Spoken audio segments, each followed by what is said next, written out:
the brand of capitalism and democracy that we practice in the United States is inherently detrimental to society in general, not just the American public. And, I'm fully aware that many people, the worst off in America, are better off than some people in other countries. But our consumeristic and materialistic society, our waste-based society, really does harm people all over the world. And people in America always, felt so insulated and so special and so chosen for prosperity. And even though our country has been involved in, killing or oppressing people constantly since World War II, as long as the planes don't fly into our buildings or the bombs don't drop on us, we think that we're a nation at peace. And it's just this American arrogance and American selfishness that causes the hatred and causes people to want to harm us. This concept that you fight terrorism through bombs and arms is so, to me, counterproductive. It sounds like you fight that through the ways that you were kind of suggesting, which is to make friendly deeds throughout the world, change that type of diplomatic posture that has marked our recent history.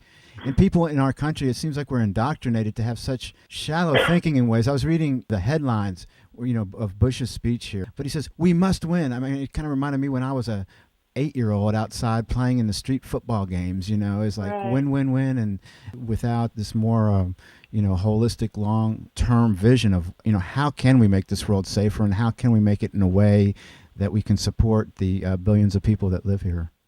Well, we all only have to look at models of other empires to see where we're heading. And we look at the Roman Empire and their spread of imperialism and materialism collapsed them. We see the Soviet Union and their decade-long war in Afghanistan and their military buildup is what brought them down, not President Reagan saying, tear that wall down. It was their militarism and their overabundant spending on armaments and war that eventually made the Soviet Union collapse. And we just have to, and I've been saying this since my son was killed, we have to, in America, reduce, reuse, recycle, voluntarily reduce our standard, our high standard of living.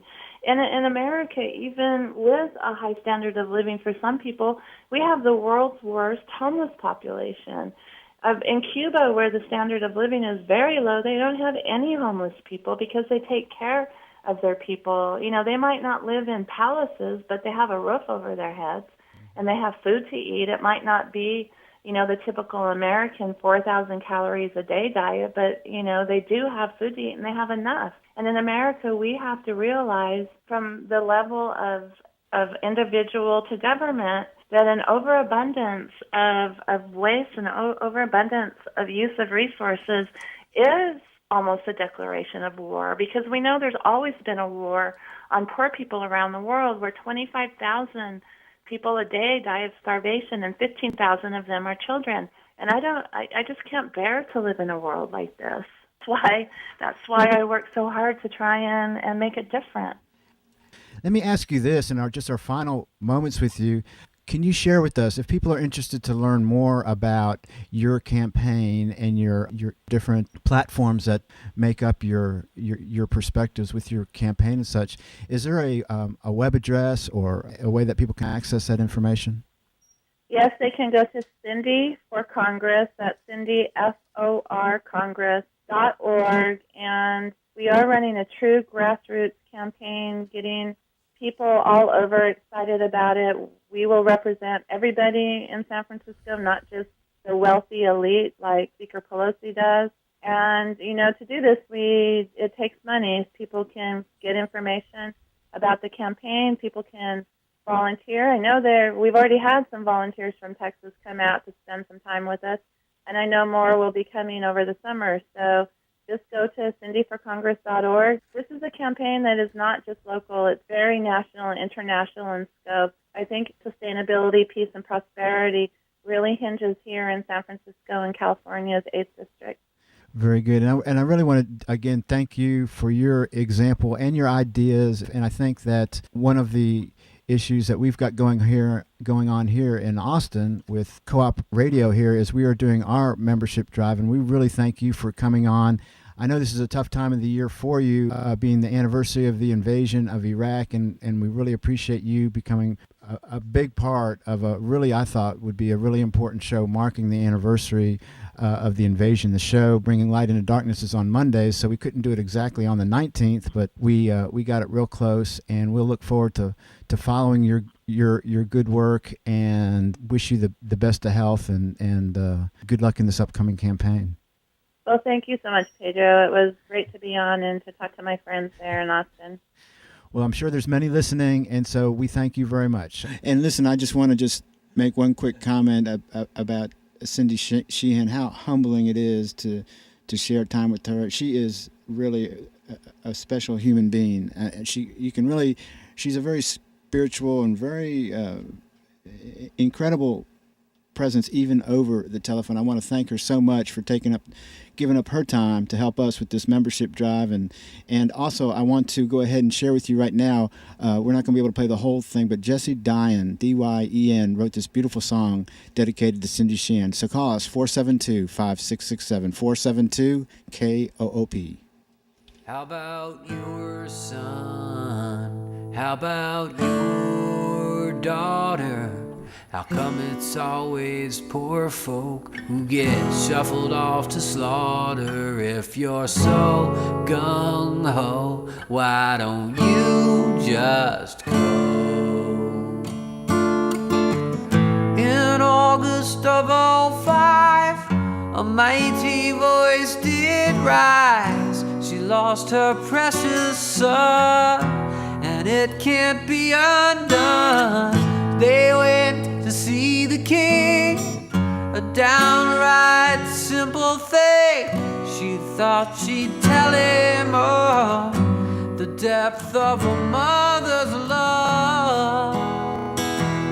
How about your son? How about your daughter? How come it's always poor folk who get shuffled off to slaughter? If you're so gung-ho, why don't you just go? Send us back our sons and our daughters. Send us back our sons and our daughters. Here comes the smear campaign. We must love Saddam Hussein. Well, Mr. President, why are you so hell-bent on keeping up the lie about why our soldiers die? What is this noble cause for which our young march off? How about your son? How about your daughter? How come it's always poor folk who get shuffled off to slaughter? If you're so gung-ho, why don't you just go and send us back our sons and our daughters? Send us back our sons and our daughters. Our sons and our daughters.